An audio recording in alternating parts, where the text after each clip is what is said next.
एक एक करके सभी लोग चले गए। मेहमानों के शोरगुल से भरा घर सूना सूना लगने लगा था। राज के पिता ने फिर से ऑफिस जाना शुरू कर दिया था। रिया और महेश कॉलेज जाने के लिए किताबें समेटे हुए सुबह घर से निकलने लगे। राज की भी छुट्टियां समाप्त हो गई थी। वो भी उठते ही झटपट नहा धोकर व खाना खाकर ऑफिस के लिए रवाना होने लगे। अनुपमा ने भी ऑफिस फिर से ज्वाइन कर लिया, पर सारे दिन उसे राज की याद आती रही। जब घड़ी देखती तो उसे लगता उसकी घड़ी चलना भूल गई है। दिन था कि किसी तरह काटे नहीं कटता था। सारा ध्यान शाम के 7 बजने पर अटका रहता, जब उसका राज से मिलना हो।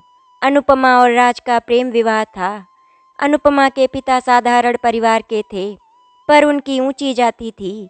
वे श्रेष्ठ ब्राह्मणों में से गिने जाते थे और राज के परिवार के लोग कुर्मी थे।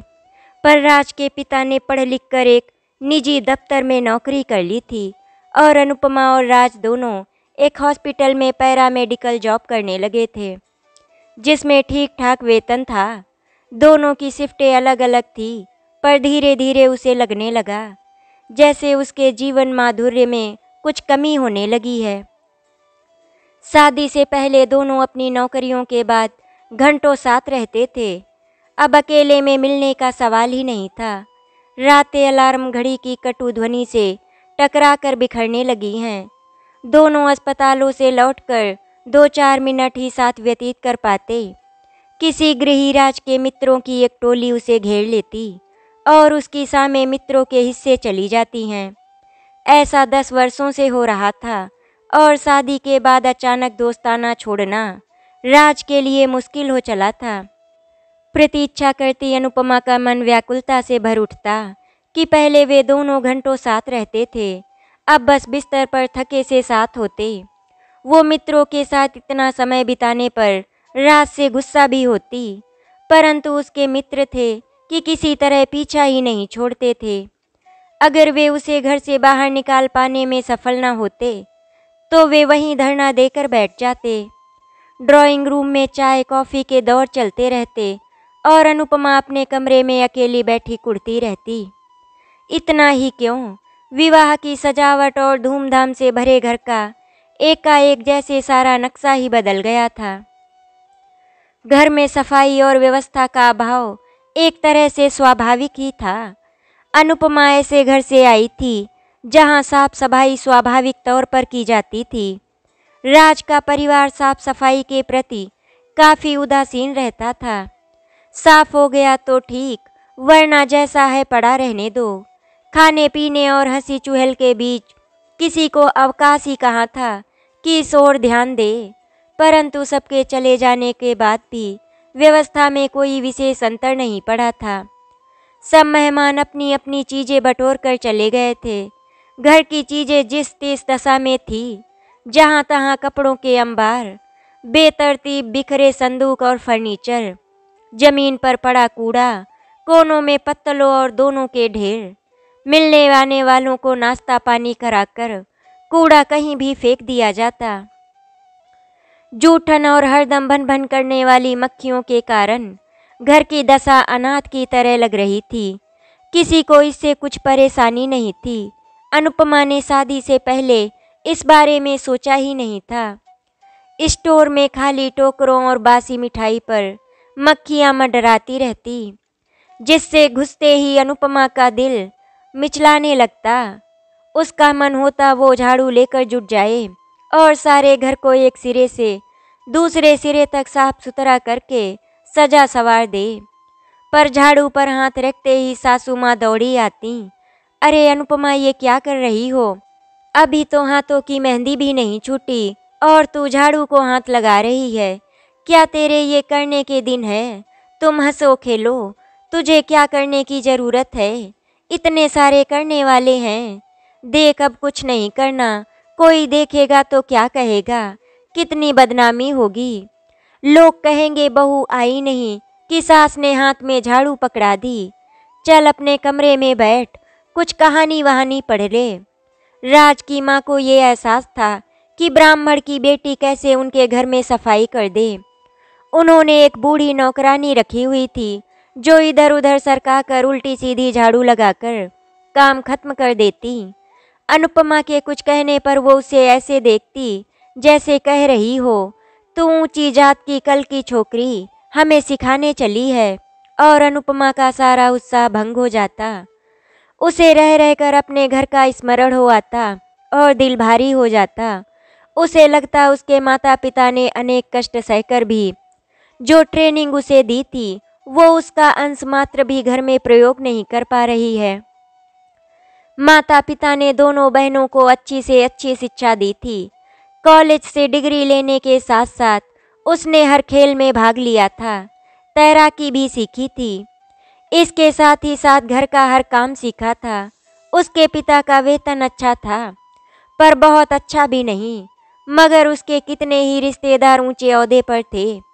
बिना दहेज लिए बड़े मान मनुहार से इस घर की बहू बनाकर लाया गया था उसे, कि ऊंचे घर की बेटी आ रही है, उसके दिन फिर अपने आप फिर जाएंगे। सादगी और मितव्ययिता से चलने वाले अनुपमा के माता पिता के घर में गंदगी या अव्यवस्था का नाम भी नहीं था।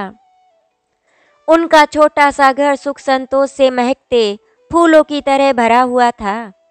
सुखी परिवार के लिए धन की ही तो सबसे आवश्यक वस्तु नहीं, घर की स्वच्छता तथा सुचारू संचालन क्या कभी धन से खरीदा जा सकता है।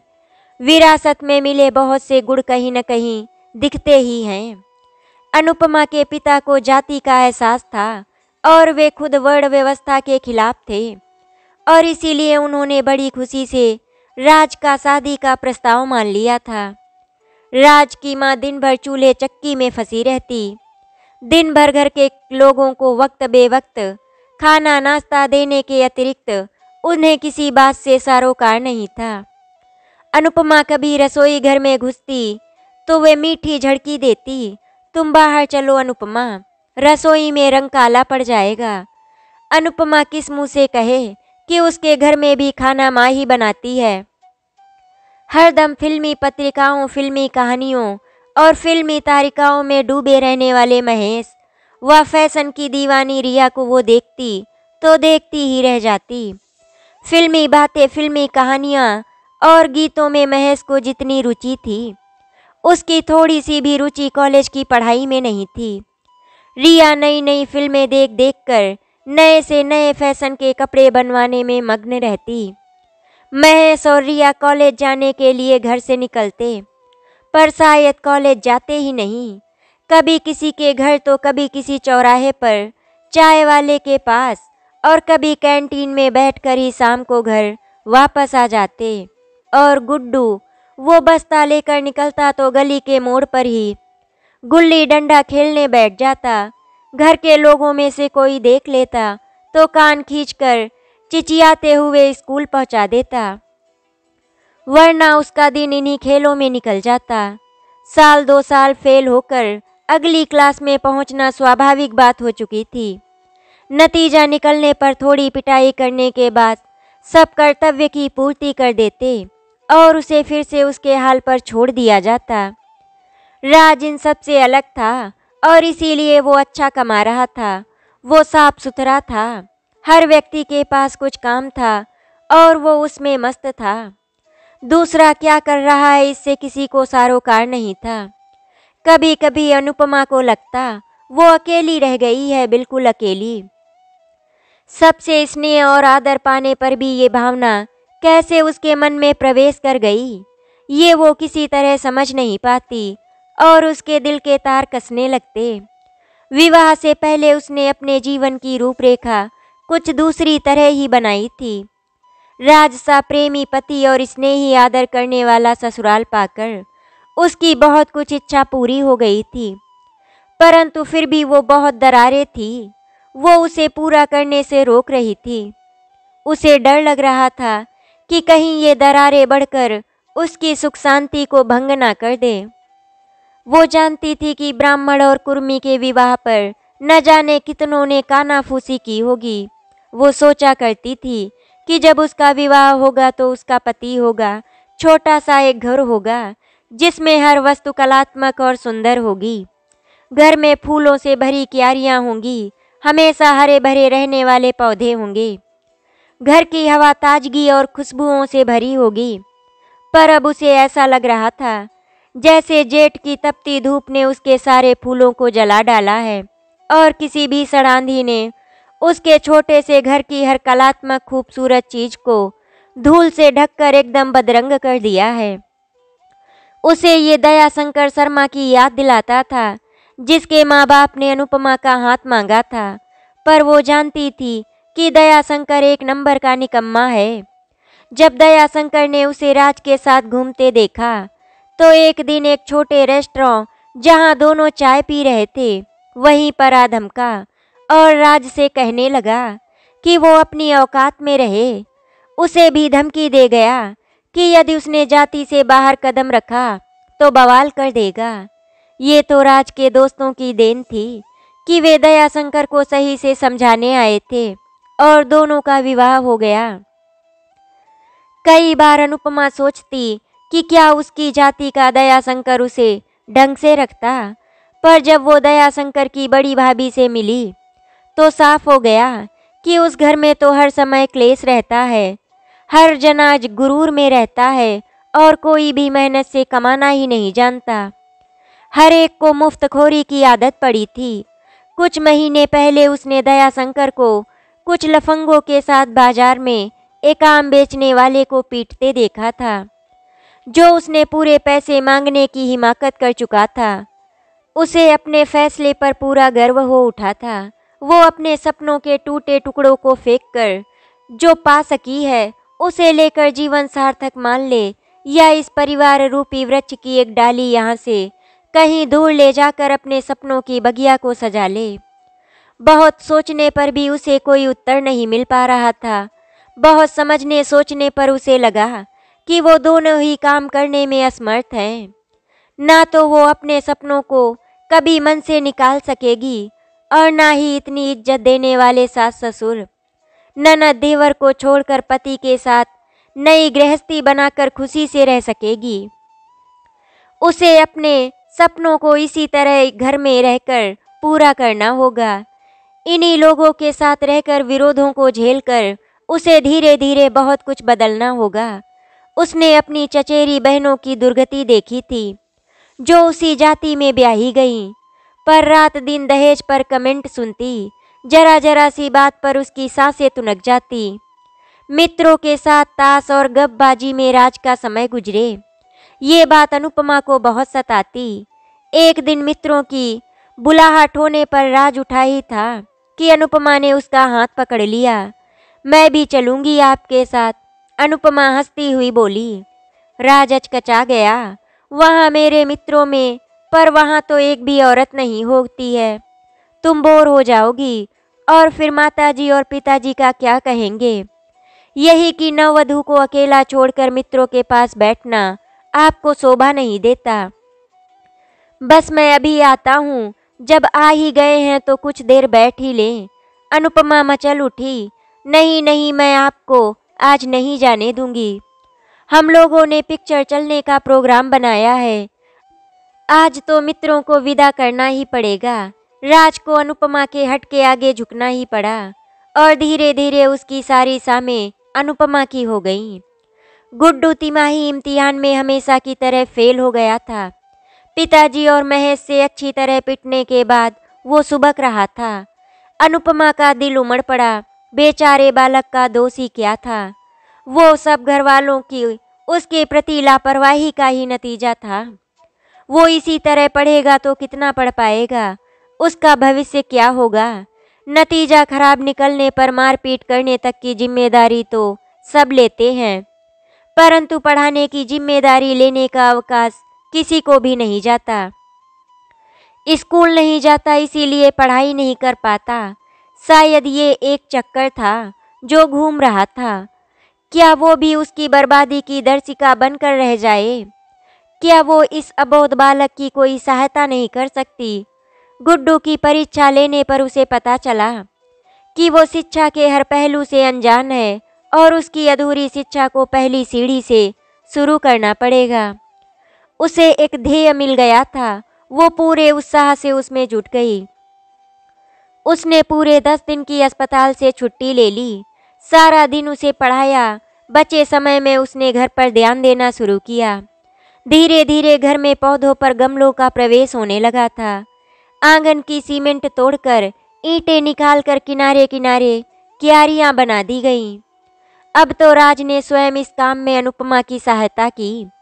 सब लोगों ने पढ़ी लिखी समझदार घर की बहू को उसकी सनक समझा, पर जब नन्हे नन्हे पौधे हरे हरे दिखने लगे तो सबको अच्छा लगा। उसे पता था कि किसी दिन इस बेजान से पौधे से पत्ते निकलेंगे और फूल खिलेंगे, फिर उसमें से रंग उभरेंगे और खुशबू की लहरें उठेंगी, पर ये सब धीरे धीरे होगा। उसने बड़े धैर्य से उसकी देखभाल करनी होगी। अनुपमा ने सास की झाड़ू तो नहीं उठाई, परंतु जब समय मिलता वो घर में फैले हुए कपड़ों, बर्तनों और फर्नीचर को सहेजने में लग जाती थी। घर की व्यवस्था सुधारने का हर छोटा सा प्रयत्न करके उसके लिए संतोष का विषय हो गया था। खूंटी, अलगनी और गुसलखाने में पुराने स्टाइल से लटके रिया के नए से नए डिजाइन के कपड़े देख रेख के अभाव में बहुत जल्दी अपना रंग रूप खो देते थे। पुरानों को फेंक रिया नए कपड़ों के ढेर लगाती रहती। उसके कपड़ों और दर्जी का बढ़ता बिल घर में तनातनी का विषय बना रहता। इस बात को लेकर काफ़ी चकचक और बहस भी होती। कभी खुशामद करके, कभी रोध होकर रिया किसी न किसी तरह नए कपड़े सिलवाने के लिए रुपए पा ही लेती थी। रिया ये सब देखती सुनती तो दंग रह जाती। एक मध्यम वर्गीय परिवार कैसे इतनी रकम इस तरह स्वाहा कर सकता है? आवश्यकताओं की बलि देकर बेकार के शौक पूरे कर सकता है। कोई उन्हें यथार्थ से अवगत क्यों नहीं कराता?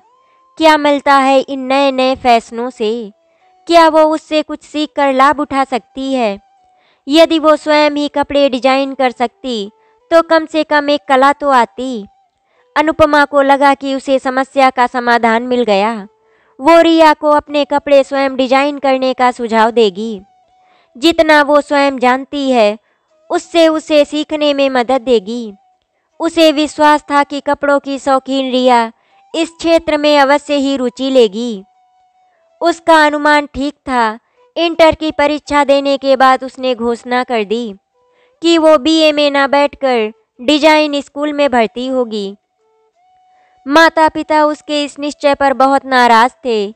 बीए एमए की डिग्री के सामने सिलाई में निपुणता का मतलब फिर पुराने जातिगत काम करना, जो वे अब छोड़ना चाहते थे क्योंकि उनमें पैसा नहीं था। परंतु एक बार निश्चय कर लेने की रिया की जिद कोई सरलता से तोड़ नहीं सकता था। इस बात को रिया के दिमाग में बैठाने के लिए अनुपमा को भी भर्त्सना का कुछ न कुछ हिस्सा जरूर मिला था, परंतु वो प्रसन्न थी कि वो एक बेकार शौक और थोती पढ़ाई की जगह, जो केवल डिग्री के लिए की जा रही थी, ठोस कार्य के लिए सुझाव दे सकी थी। अनुपमा सुबह से शाम तक सास को खाना बनाते, सबको खिलाते देखती। वो कंघी तक करने की फुर्सत नहीं जुटा पाती थी। अनुपमा उसे रसोई घर से खींच लाती, उनके सिर पर शैम्पू करती। वो हंसती, अरे अनुपमा, तुम्हारे सजने संवरने के दिन हैं। भला मैं सिंगार पिटार करती अच्छी लगती हूँ क्या? पर अनुपमा एक नहीं सुनती उनकी। उसे नई साड़ी पहनवाती, फेस पैक लगाकर स्किन साफ करती, हल्का सा मेकअप कर बिंदी लगाकर छोड़ती। सास मुंह से मना करती पर उसे कुछ देर रसोई से छुट्टी पाकर सज सवर कर अच्छा ही लगता। थका शरीर और मन ताजा हो उठता। अनुपमा सबसे शिकायत करती, तुम लोग जब चाहे आते जाते हो, जब चाहे खाना खाते हो, माँ जी को कितनी मेहनत करनी पड़ती है। दिन भर उन्हें रसोई घर से छुट्टी नहीं मिलती। क्या तुम लोगों का फर्ज नहीं कि उनका काम कुछ हल्का करो? सब एक ही साथ बैठकर खाना खा लें तो काम कितनी जल्दी खत्म हो जाए। कभी हंसकर, कभी बनावटी क्रोध दिखाकर वो सबको एक साथ खाना खाने पर विवश करने लगी। नई बहू का मन रखने के लिए ससुर भी ताश छोड़कर उठ जाते और खाने की मेज पर पहुंच जाते। इस नियम में सब ढिलाई करने की कोशिश करते, परंतु अनुपमा अपनी पकड़ ढीली नहीं होने देती। अनुपमा के सुझाव पर महेश ने नाटकों में बहुत झिझकते हुए भाग लिया था, परंतु अभिनय के क्षेत्र में कदम रखते ही उसे लगा कि उसने ऐसी नई दिशा में कदम रखा है जहां उसने अपने सपनों को साकार करने का अवसर मिलेगा। फिल्मों का शौकीन महेश इस नए शौक में गले तक इस तरह डूब गया कि उसके मन में मचलती उमंगें विकास पाने को उमड़ती चली जा रही थी। बेटे को नाटकों में भाग लेते देख पिता ने काफी डांट फटकार की। वे सबसे शिकायत करके लड़का हाथों से निकल गया है, वो नचनिया होता जा रहा है। पढ़ना लिखना तो गया भाड़ में, उसकी दृष्टि में पिक्चर देखना एक बात थी, परंतु नाटकों में भाग लेना दूसरी। उन्होंने जहां दिन रात फिल्में देखने पर महेश को कभी नहीं रोका था, वहां अब वे उस पर बात बिगड़ने लगे थे।